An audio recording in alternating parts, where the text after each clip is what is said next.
Ayyee akkam jirtu nagaa keessanii deebi'ee dhufee jira. Mookee lammiidhaa barnoota keenya bakka kanaan dura adda kunnirraa kaachisnee itti fufnaa. Nu waliin bu'aasiniin jennaa barattoonni keenya kallattii garaa garaatiin viidiyoo kana hordoftanii baay'ee yaada nu kennaa jirtu, itti fayyadamaa jirtu. Ammallee yaada keessan nu ga'aa, waan guutuu qabnu, waan dabaluu qabnu, waan hanqate nutti maasiniin jennaa. Barnoota yeroo darbee keessatti open preposition and quantifiers kan jedhu ilaallee turre. Quantifiers occurring in combination waan jedhus ilaallee turre. Prepositionii banaa fi quantifieroota akkasimmoo quantifierii occurring to combination x and y waan akka kanaafaa ilaalleerra. Har'a immoo kan nuti ilaallu exercise wal wajjiniin ilaalla. Exercise wal wajjiniin ilaalla. Exercise page 1921 irra jiru jechuudha. Ammas keessatti question number 1 question number 1 each of the following two open preposition p and q, p x comma q and q x comma y are given where the domain of the both x and y is z or integer number. Determine the truth value of p x comma y implies q x comma y for the given value of x and y. Open preposition p fi q nu kennera. Domain keenya immoo integer number dha. Integer number jechuun lakkoofsa positive, negative fi 0 sarara lakkoofsa irratti kana nu kennera. Baaf caarrasa jiru kana haalli isaa wal fakkaata waan ta'eef tokko keessaa hojjennee biran darba. Tokko keessaa hojjennee biran darba wal fakkaata haalli isaa waan ta'eef rakkoo amma kanaatti hin qabaatu. Ammas keessaa amarrasa jiru hojjenna. Aarrasa jiru yoo hojjennee preposition p ni x square minus y square is equals to 0 qabatee jira. Q maal qabateera? X is equals to y qabateera. X comma y an element of 1,1 3,4 5,5 lakkoofsi lama bifa ordered pairiitiin dhufennaanii inni jalqabaa x dha, inni lammataa immoo y dha. Seera herregaa keessatti fakkeenyaa fi 1,-1 kun yoo dhufe inni jalqabarraa x bakka bu'a, inni lammataarraa immoo y bakka bu'a.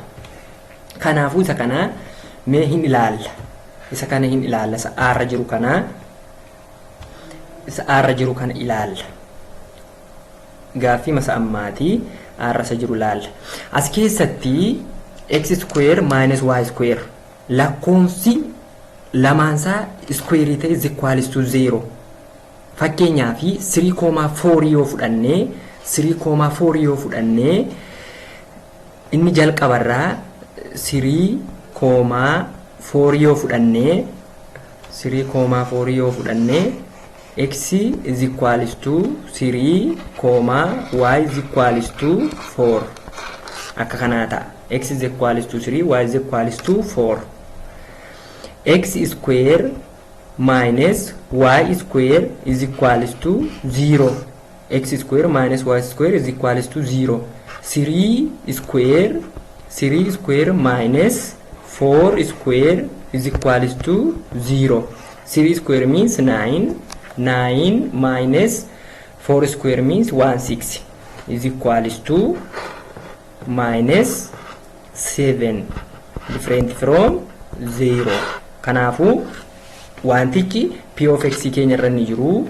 P of x keenya irra ni jiru maal ta'a jechuudha? Soba ta'a jechuudha. P of x irra ni jiru soba ta'a. Gara q of x itti deebinu. Q of x keenya maal qabateera? Sagzaatti x is equals to y. Ishi 3 is equals to 4. 3 is equals to 4. That means false. 3 walqixa afurii waan hin taane false dha. Kanaafuu p of x, y dhiifama isheen kun y qabdi saayizaatiin akkasitti. P of x, y assigned to what? Assigned to x, y keenya maal ta'e false ta'e. Q of x, y keenyas false ta'e. Lamaan isaa false ta'e naani. P of x, y is false dha. Q of x, y is false dha. Kanaafuu maal ta'a jechuudha ree? Lamaan isaa false waan ta'eefi false implies false. False implies false keenya maal ta'a? True ta'a. Kanaafuu error inni jiru kuni maal ta'a jechuudha? True ta'a jechuudha. Deebiinsa. Hundi isaa akka kanaatti hojjetama. Wantichi waan baay'ee ulfaataa miti. Mooruu xiqqoo ishee warri kana caalaa importantii ta'an gara gadi waan jiraniifi gara isaaniitti saffisaan darba. Question number 2. Question number 2. Let O qubee O ma bakka waa O denote the set of odd integer and P of x. O keenya ammasitti maal agarsiisa? Set of odd integer. Integeroonni jiru. Integeriini negatiivas positiivas qabaata waan ta'eef odd integer jechuun immoo meeqarraa ka'u? Lakkoonsa tokkorraa ka'a 1, 3, 5, 7, akka kanaatti itti fufa. On keenya maal qabata jechuudha? On keenya an element of this number odd integer. P of x keenya irra maaltu jira? P of x such that x square plus 1 is even. Kuni maal ta'a? Evenidha jedha. Q of x keenya irra immoo kan jiru x square is even. B open statement over domain O. State all of every an element of x, all of x an element of O, P of x, and the sum of y an element of Q of x. E word isa kana word eating yookiin jechaan barbaada waan ta'eefi jechaan barbaada isa gaafatame kana jechaan tsaafnaa jechuudha. Deebiinsaa kunooti. Answer maal jechuudha? For every odd integer x square plus 1 is even, and or there is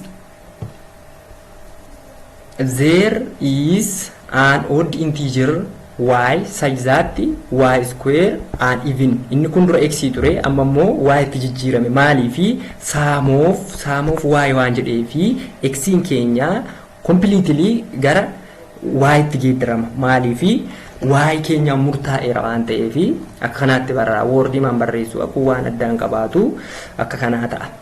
For every odd integer x, all of x waan jedheefi comma x immoo an element of odd integer ta'uusaa asitti ibsineerra. X square plus 1 is even. Isa kanammoo kunusuma inni garraatti kenne. There is an odd integer y. That means sum of y such that y square, x square is an even number, x changed into y. Y square is an even number.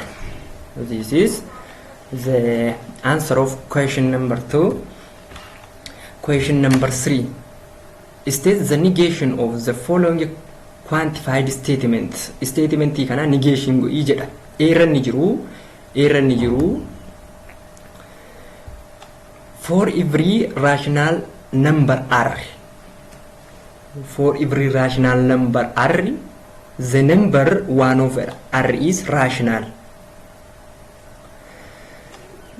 Error ni jiru akka kanaa jedha. Birra ni jiru immoo there exists a rational number r such that r square is equal to 2. Inni kuni quantifier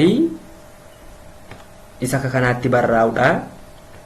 Inni birra jiru kun immoo sum ofidha. Inni kun every or all ofidha. Inni kun sum ofidha. Jarriin kuni negatiiva waliis ta'uu danda'u waan ta'eef mee aansarii isaan ilaalla. Aansariin isaa akka kanaati.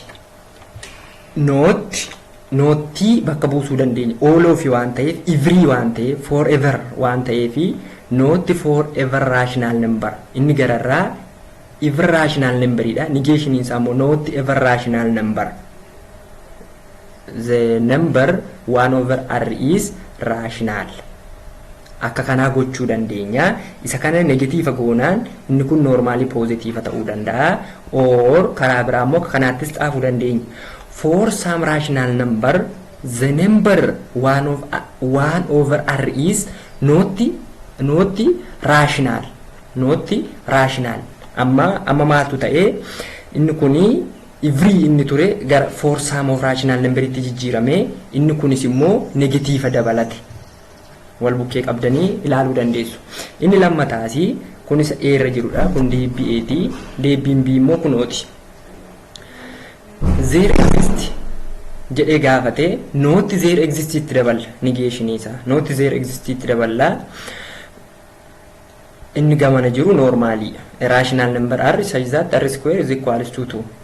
Or kana goone deebine or for every rational number r square different or not equal to 2 jechuu dandeenya. Isa kana asitti dhufnee negatiiva goone jechuudha. Akkanaatti statementii quantified statementii kenname tokko negatiiva yookiin negation gochuu dandeenya.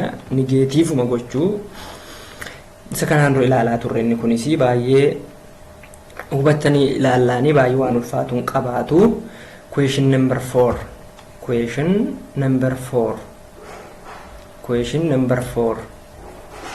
gara question number 4 itti darbina. Question number 4 in akkas jedha. P of n such that 5n minus 6 over 3 is an integer. An integer jedha kana kenna. Domain keenya integer number ma determine with explanation whether the following statement are true or false. Adda baasii ibsa saafaanaa jedha. All of n an element of z p of n. Lakkoonsota integerii kamiyyuu yoo bakka n buufannee integerii mata'aa jedha. In ilaalla. Fakkeenyaaf 5 iddee n keenya 1 yoo buufannee 5 times 1 minus 6 over 3 where n is equals to 1. 5 times 1 5 minus 6 over 3. 5 minus 6 is equals to minus 1 over 3. Minus 1 over 3 means not an integer, that is rational number. Lakkoomsa kun rational waan ta'eef integer miti. All of n an element of z p of n maal ta'eera jechuudha, false ta'eera jechuudha. All of keessatti tokkumti seericha cabsennaanii deebiin gaaffii nu gaafatame false ta'a jechuudha. Kanaafuu all of inni jedhee inni keenya tokko goonaan waan hin taaneef lakkoomsa biraasituu barbaanne wanta kana akkuma kana soba taasisa waan ta'eef gabaabumatti soba ta'a jechuudha. Inni arra jiru all of n an element of z p of n inni jedhu kuni gabaabumatti soba ta'a jechuudha. Gara biitti dabar. Inni kun falsiidha. Gara biitti dabar. Biitti gaafa dabarru 5n minus 6 over 3. Amma immoo sum of n integeroonni muraasni isaanii bakka inni yoo bu'anii 5 itti baay'atanii jaan raadhatee 3 yoo hirree muraasni isaanii integerii ta'uu jedha. Fakkeenyaaf hin fudhannaa. Fakkeenyaaf bakka inni kana etuu 0 fudhanne bakka inni kana let n is equals to 0 5 times 0 minus 6 over 3. 5 times 0 means 0. 0 minus 6 over 3. 0 minus 6 means minus 6 over 3 is equals to minus 2. That is an integer number. Sum of n, an element of ZP of n means true. Kuni maal ta'a? Dhugaa ta'a jechuudha. Maaliifi intijeroonni muraasni isaanii bakka inni bu'anii intijerii taasisuu yoo jenne inni kun dhugaa ta'a. Fakkeenyaaf amma bakka intijerii biraatu barbaannesi argachuu dandeenya waan ta'eefi saamofii keessatti immoo tokko dhugaa taasisennaan dhugaa ta'a. Ooloofii keessatti garuu tokko soba taasisennaan sobuma ta'a. Isa kana yaadatti qabachuun baay'ee barbaachisaadha. Kanaafuu inni A irra jiru falsiidha. Inni B irra jiru immoo true ta'a. Inni A irra jiru ooloofiin falsiidha. Saamofiin immoo true ta'a. Question number 5. Question number 5. Determine the truth value of each of the following statement. Truth value isaanii nu gaafachaa jira. A irra ni jiru sum of x an element of real number x square minus x is equals to 0. Lakkoonsonni real number muraasni isaanii square ta'anii yoo x'n square ta'ee yoo x'ima irraa hir'isne qixxee 0 ta'aa jedha. Doominiin keenya amma real number'idha. Real number'iin immoo lakkoomsa positive fi negative 0 rationally dabalataa jechuudha. Real number'iin. Kanaafuu lakkoomsa akka kanaa lakkoomsuma tokko yoo arganne anima kan dhugoomsu dhugaa nuuf ta'aa jechuudha. Fakkeenyaaf let x is equals to 1. Let x is equals to 1. 1 square minus 1 is equals to 0. 1 square means 1. 1 minus 1 is equals to 0. 0 is equals to 0. Bakka. Muraasni isaanii fakkeenyaaf 0 yoo fudhannes 0 real number'idha. 0 square minus 0 is equals to 0. That is true. Sum of 1 jedhee fi 0 of 1 arganne x'in keenya x is equals to 0,1 irratti 0 x is equals to 0 x is equals to 1 irratti imichi maal ta'a jechuudha? True ta'a jechuudha. Kanaafuu truth value irra jiru true ta'a. Maaliif real number keessa lakkoomsa muraasa fudhannee imicha dhugoomsuu dandeenya irra waan ta'eef wantichi dhugaa ta'a jechuudha. B gara B tti darbinaa. B irra ni jiru all of x an element of natural number x plus 1 greater than or equals to 2. Gara hojiitti tuun seeniin dura yaada isaa hubachuudha. Amma doomeniin keenya lakkoomsa lakkaawwiidha. Lakkoomsi lakkaawwii immoo meeqarraa ka'a? Lakkoomsi lakkaawwii natural number is equals to starts from 1, 2, 3, 4 and so on. 5, 6, 7 that is infinite.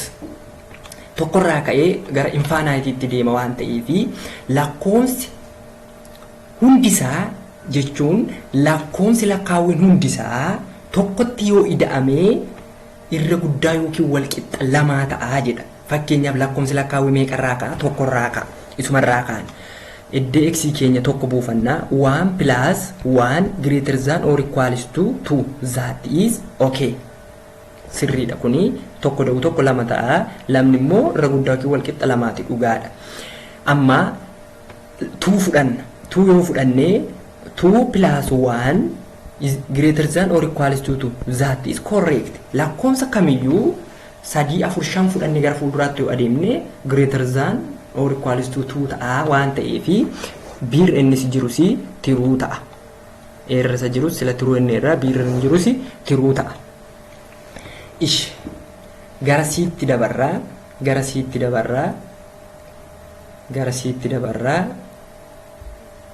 siitti darbinaa. C all of x an element of real number. All of x real doomeniin keenya real number'idha. Real number'iin hundinuu jechuudha. Real number'iin hundinuu square yoo ta'ee ruutti jala jiraate mataa isaa duukaa wal qixxeedha jedha. Maaltu real number'iin hundinuu real numberiin hundinuu akka kanaa ta'aa jedha. Fudhannee haa ilaallu. Fakkeenyaa fi real numberiin kamiyyuu akka kanaadhaa jedha. Doomeniin keenya real numberiidha. Lakkoomsa lakkaawwii miti. Ooloofiidha.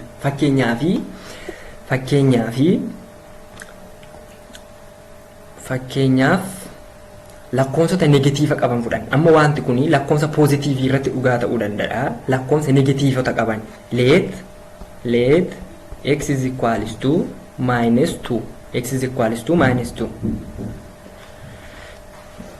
We can see x is equals to minus 2. X keenya minus 2 fudhanne yoo ilaalle under radical of minus 2 the whole square is equals to minus 2. Minus 2 the whole square means 4. Under radical of 4 is equals to minus 2. Under radical of 4 radical jala 4 yoo ba'u maal ta'a? 2 ta'a. 2 is equals to minus 2 jedha. Kanaafuu wantichi false ta'a. Waliin qixxaanne all of waan jedheefi sirra inni jiru maal ta'a jechuudha? False ta'a. Lakkoomsa positive irratti fakkeenyaaf itu waan kana natural number jedheera ta'e wantichi dhugaa ta'a. Amma garuu natural number waan hin taaneefi wantichi dhugaa ta'uu hin danda'u.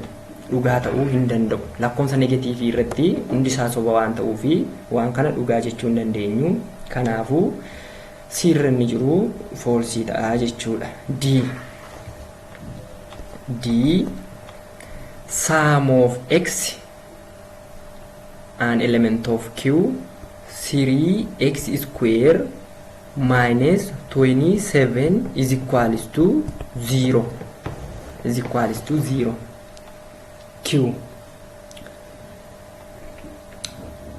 irraa doomeniin keenya Q irraa sum of Q achi keessaa fakkeenyaaf amma lakkoomsuma tokko yoo arganne wantichi dhugaa nuu ta'a jechuudha. Dhugaa nuu ta'a yoo maal arganne yoo lakkoomsuma tokko arganne let x is equals to 3. X keenya 3 yoo fudhanne 3 into 3 the whole square minus 27 is equals to 0.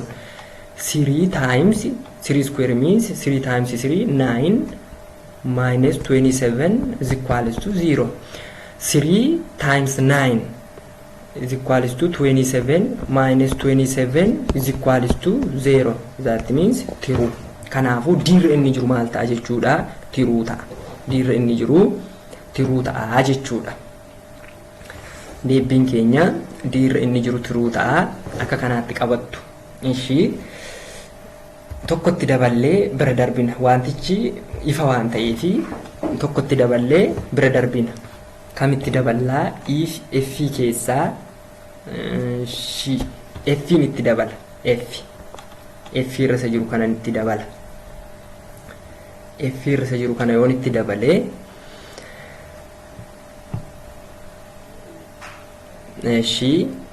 x an element of sum of x an element of real number, sum of y an element of real number. X keessaa muraasni isaanii miseensa real number ta'anii y keessaas muraasni isaanii miseensa real number yoo ta'anii x square plus y square is equals to 9. What is the truth value of this open preposition? X square plus y square is equals to 9. Shakkan irraan fanne doomeniin keenya riiliidha. Lamaan saayyuu doomeniin keenya riiliidha. Let itti yaannee fudhanna. Let x is equals to 1, y is equals to under radical of 8. Under radical of 8 ni 2 to radical 2 waan ta'eefi that is real number.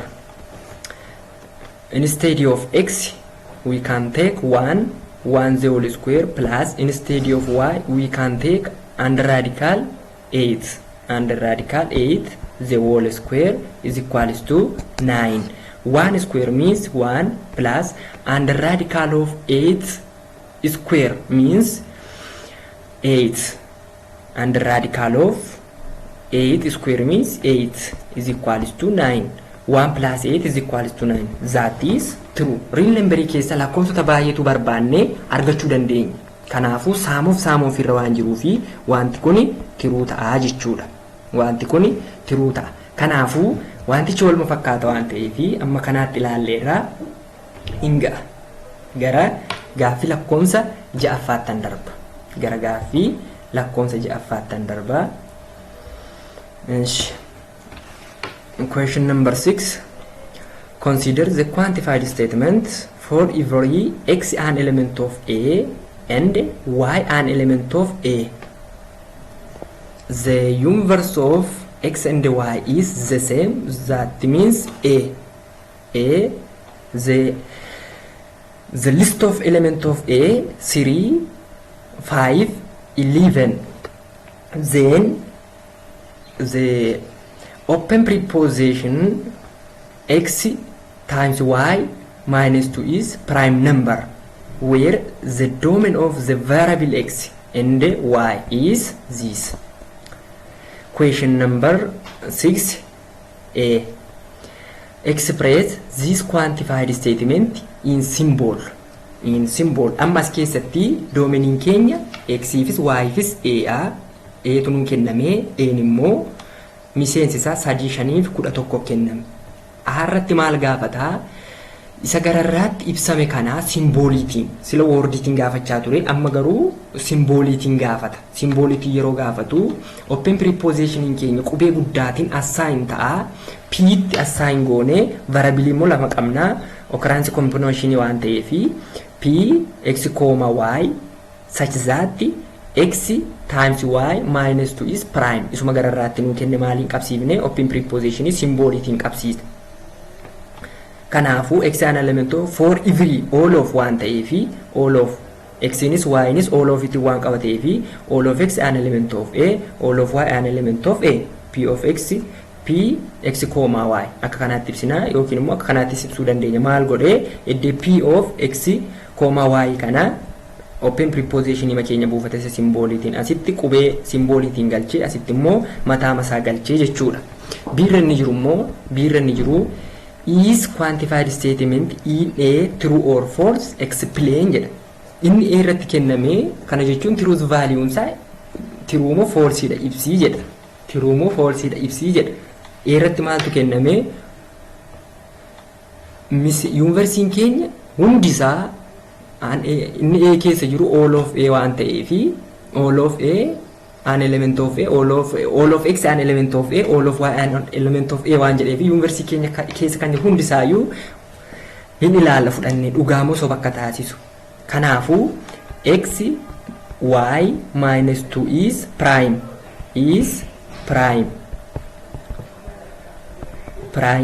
Prime jechuun lakkoofsota hirmaata lama qaban mataa isaa fi lakkoofsa tokko kan ta'e hirmaattonni isaa jechuudha. Kanaafuu fakkeenyaaf x y keenya amma 3 5 fudhanna. X is equals to 3, y is equals to 5. Then 3 times 5 minus 2. 3 times 5 means 15 minus 2 is equals to 13. 13 means there is hirmaata lama qabaata. Lakkoofsa 13 mataa isaa waan ta'eefi dhugaa ta'a. Kuni dhugaa ta'a. Egaa immoo lakkoofsa 5 fi 11 fudhanna. 5 fi 11 fudhannee 5 baay'isuu 11 hir'isuu 2. 5 baay'isuu 11 55 hir'isuu 2. Qixxee meeqa ta'a? 53 ta'a. 53 prime numberidha. 53 prime numberidha.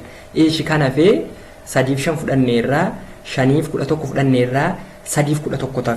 3 fi 11 jechuuni 3 baay'isuu 11 hir'isuu 2 jechuudha. 3 baay'isuu 11 meeqa? 33 hir'isuu 2 jechuun immoo qixxee 11 maal ta'a? Prime numberidha. Combinationiin hafe biraan hin jiru. Kanaafuu all of x an element of a, all of y an element of a, p of x, y is prime number ta'a jechuudha hundisaa all of irratti. Kanaafuu deebiinsaa tiruunuu ta'ee akka kanaa ta'a jechuudha. Akka kanaatti ifa ta'a.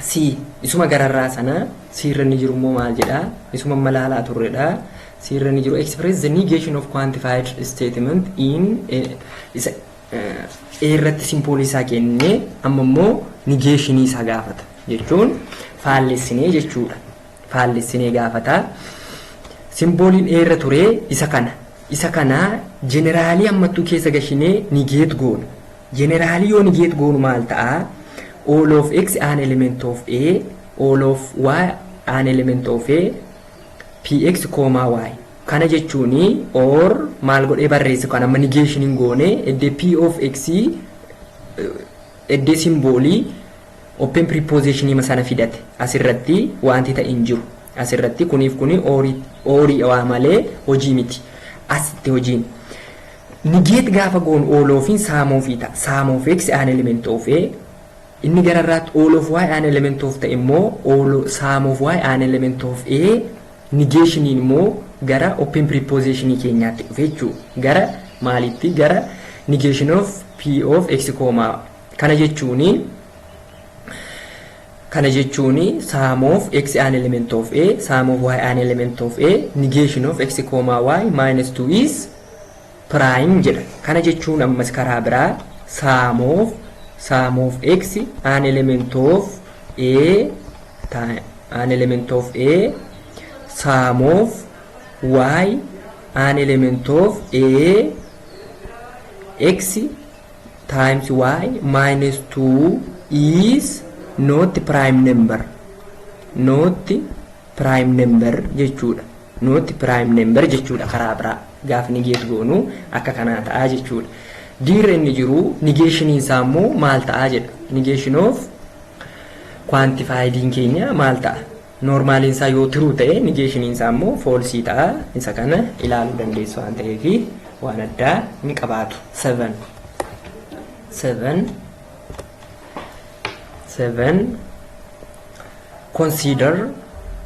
consider the open statement x comma y jechuu barbaadeeti such that x over y less than 1 where domain of x is this domain of y this x in kenya domain insa ka universe insa isa kana hawaii kenya mo isa kana nu kenneera amma maal gaafata irratti state the quantified statement all of x an element of a sum of y an element of b p of x comma y word amma kuni isa kana word itini jedha kana jechuuni for every x an element of a and for some y an element of b comma x over y less than 1 word insa kanata show that a is true inni a irratti barraa'e kuni true ta'uusa agarsiisi jedha true ta'uusa quantified keenya truth value sa maal akka ta'e agarsiisi jedha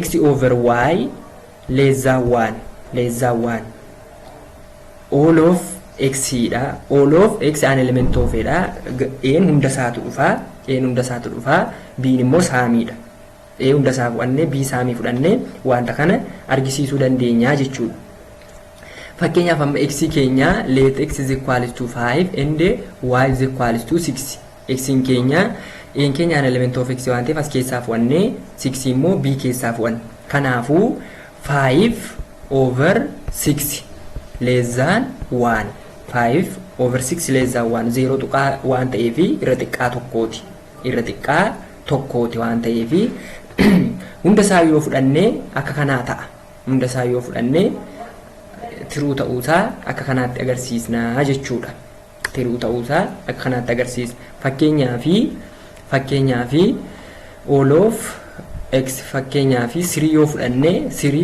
over a keessaa 3 yoo fudhannee b keessaa immoo 2 yoo fudhannee maal ta'a b keessaa a keessaa 3 yoo fudhannee b keessaa immoo 6 yoo fudhannee b keessaa 6 yoo fudhannee 3 over 6 ni 1 over 2 ta'a 0.5 ta'a jechuudha all of x an element of a kana jechuun amma akka gaaffii isinitti hin taane a keenya isa irra jiru x jechuudha x fudhannee kaanee akkaataa sana madaaluu danda'u gatii isa b keessa jiru fudhannaa jechuudha siniif haa galu x'n dura fudhatameeti isa y irrammoo akkaataa inni leezaa waan ta'utti fudhachuu waan dandeenyuu fi inni kun tiruu ta'aa jechuudha malee xiqqoo ishee confuse qaba akka hin dogoggorree akka confuse hin taane dura x'iitu all of keenya irra jira waan ta'eefi x'iitu all of irra jira waan ta'eefi x keessaa fudhannee deebinee akkaataa inni leezaa waan ta'uu danda'utti immoo b keessa saamoo fi fudhannee akka kanaatti wanticha dhugaa ta'uu isaa agarsiisa gaaffii kanarra b irratti confuse akka hin taane. Question number 8.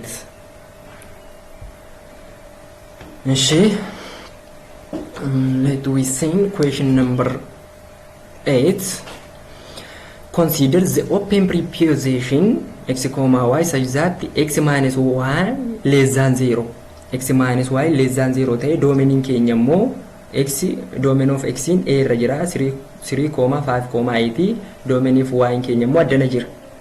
State the quantified statement sum of y isuma gararraa waan ta'eefi sum of y an element of b sum of all of x an element of a p of x, y in word akka kanaatti barraa jechuudha akka garaagaraatti barraa waan ta'eefi akkanaatti barraanni kuni asumarraa laaltu there is a y in b which stands to every x in a such that x minus y is equal to 0.